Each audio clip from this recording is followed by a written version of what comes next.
Welcome to my Friday night campfire stories. Tonight I want to talk about mountain safety, mountaineering safety, and dumb things people do that aren't experienced, including me. And that's what these story times are all about. Showing you how I learned the hard way how to do things right. So just an FYI, I'm not trying to be too preachy here. A lot of people think mountaineering is climbing mountains, but with the use of the PCT and JMT in the early seasons with the high snow year, over snow and crossing rivers and traversing slopes, that is mountaineering. And one of the most dangerous things that you can do in the Sierra in the springtime, besides crossing streams or falling through a snow bridge, is traversing a snow slope. So I'm going to just show you the equipment really briefly, because I'm not an expert. I use these. I know how to use them. I have self-arrested with an ice axe to save injury because I practice and I know what I'm doing. But back in our day, we didn't have the internet, and it was hard to figure out how to do these things till you just went out and did them. So at the very basic is hiking poles to get over snow. But in the wintertime, in the springtime, a lot of people, when they want to be ultralight, they're using yak tracks or strap-on crampons.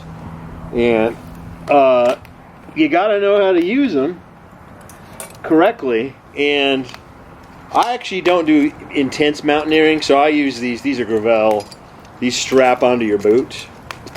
And the reason I like to use strap-ons is because I can wear a more comfortable boot and it doesn't kill me. And that's from experience, so I'll get to that in a sec. And I have very, very bad arthritis, so I use, this is a Loa Renegade, pretty lightweight boot, but they're stiffer. I need a stiffer sole, which is good for strap-on crampons. You don't want a really flexible shoe.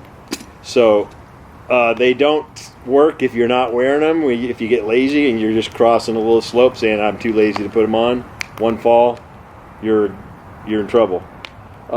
So if you need them, put them on and know how to use them. Ice axes. Most people who use these on through hikes don't have to self-arrest, but they need to know how to do it. And it depends whether you fall backwards, forwards, back first, head first, things like that. There's different ways to stop yourself, so please learn those. But the most important use of this is using it on the uphill side as a third point of contact. And these are invaluable for that. You need a little bit of longer one for through hiking versus mountaineering. So there's not just any old ice axe will do. You got to know how to use it. So, like I said, I was flying down a slope on Mount Shasta and had to use this to self-arrest. Clothing. You got to, when you're hiking in the snow, it's hard and you're going to be sweating like crazy. Then if you get soaking wet from sweat and then you stop, you can get really cold, get hypothermia. So this is a Gore-Tex, Marmot Gore-Tex jacket. This thing's like really nice, $300. All this gear costs a fortune. Who can afford this stuff? Now that I'm older, I can. But I don't really bring Gore-Tex too much anymore unless it's going to be really inclement weather or in the wintertime. You need it because you have to stay dry. But in springtime snow hiking, I don't bring Gore-Tex. I just layer. So learn how to use layers. Snowshoes are handy when the snow's too soft for crampons. But again, you got to know how to use these things. Don't make it your first trip. Practice what you're doing, and you can be safe. So now on to my stupid story. There's a mountain in California. It's my favorite mountain. It's Mount Shasta. And what makes it just a beautiful mountain, you can see it for miles and miles. It stands all by itself, like all the Cascade volcano mountains. They're just amazing. And I've driven by it millions of times. I've lived in California my whole life, and finally I decided I need to climb to the top of that thing. Didn't know what I was doing. I climbed some Sierra peaks, but nothing too intense. I thought, why is Shasta any different? It's a 14er. It's about 14.5. So I think I was 30. So this is 30 years ago. and they were around 20, young and dumb. And a guy I worked with wanted to go, and we were going, I don't know if this guy can make it. He's 57 years old. So we thought he was amazing. He blew us away on the trail, actually, but he turned out to be way more experienced than any of us. So we decided we're going to climb Mount Shasta. Don't know what we're doing. I don't have any snow skills at the time. I'm 30, other than just snowshoeing and things like that. And so we decided to go in late October when there's the least amount of snow.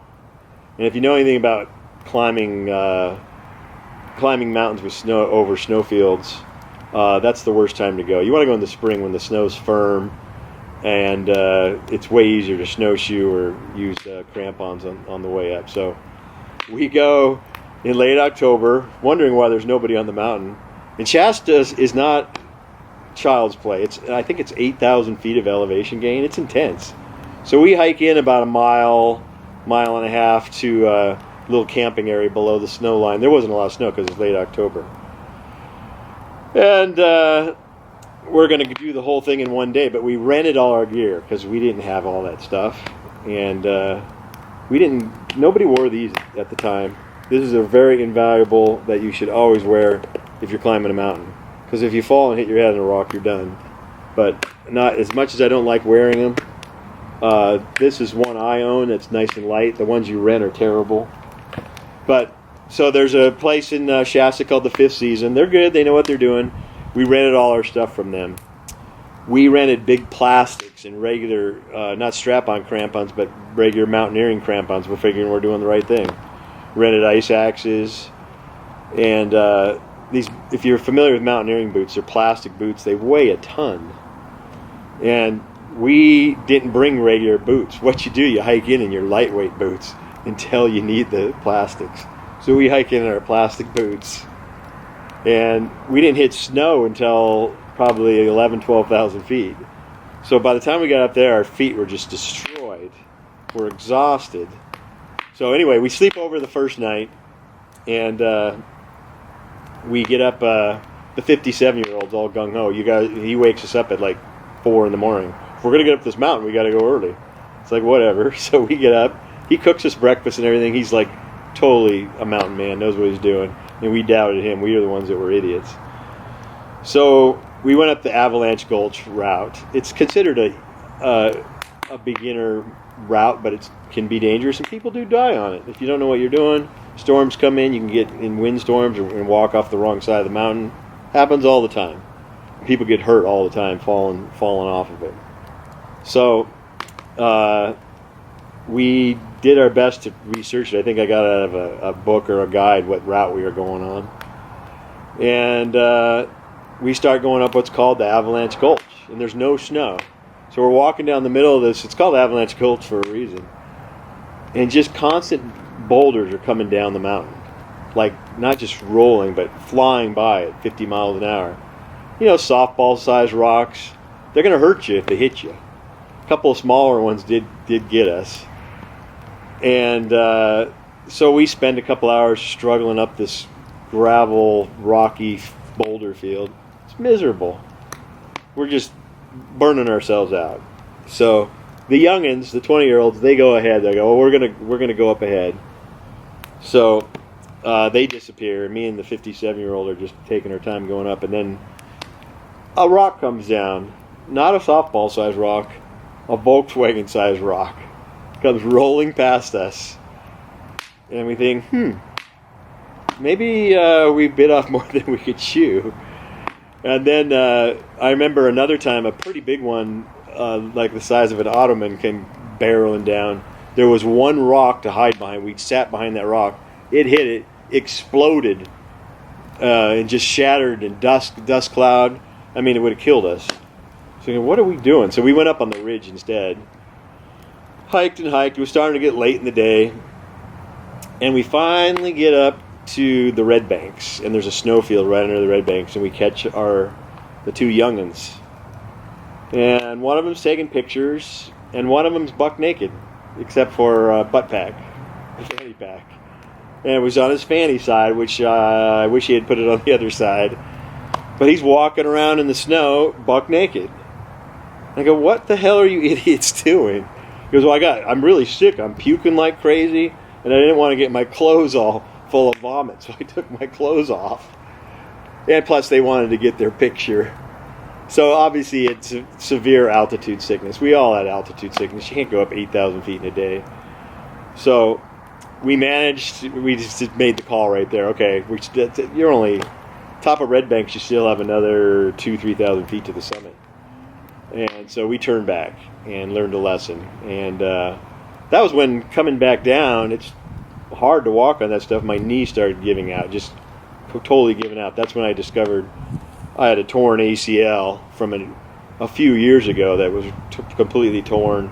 And I ended up going to the doctor and finding out I had a torn ACL and got ACL reconstruction after that trip. One of the reasons I'm a cripple now. But we lived and learned. Somebody somewhere has got some good pictures of a guy in a fanny pack. I think they're all still alive. And yeah, just make sure you know what you're doing. Ask other people how to do it. Now, if for example, Rainier, that one you need a guide or you need to be an expert. Shasta's one you can get up if you know what you're doing. And it took me 3 tries. I finally was able to summit it. That was about 5 years ago. Me and an old high school buddy who's an amazing athlete still. He was the star football player, every sport. And we decided to do it the right way. We were older. We had the right gear. We went halfway up and slept halfway up on the mountain, spent a night up there, got up at 2 in the morning, and made it to the top. And we went at the right season, and there had to be 100 to 200 people camped there and going up the mountain. And I swear to God, this isn't bragging or anything. I'm not in great shape. I was in decent shape at the time, and everybody's got headlamps. You're going at 2 in the morning. It's kind of fun. You think you're doing this big expedition. And there was tons and tons of people ahead of us. We just went at a good pace. Actually, my buddy ditched me and left me and went up by himself. And I finally caught up to him at the summit. And actually, he came back down and got me and took me up to the summit. We had the summit to ourselves for an hour. We passed everybody. Because everybody, it's mostly youngin'. It's a lot of people bucket listers. They don't know what they're getting into. They burn themselves out. They get up and they're just pushing too hard. And that's something you learn from experience, something this gray hair earns you. You got to pace yourself. And we were using drinks that had all the electrolytes and recharging and just keeping a slow, steady pace. These guys were just racing ahead and killing themselves. So we got up there finally 5 years ago, had an hour to ourselves at the summit on a beautiful day, watched the sun come up from up there. Absolutely great experience. Took me a long time to get up there, but what they say about mountaineering, getting down is the hard part. So you got to make sure you're able to get down. So that's the point of these dumb stories, is just to let you know. I learned the hard way, but today we have technology. We got better gear. We've got the internet, so you can learn how to do things. And there's classes you can take. So don't make the same mistakes. Live to hike or climb another day. And watch out for the naked backpacker with a fanny pack on. Thanks for watching.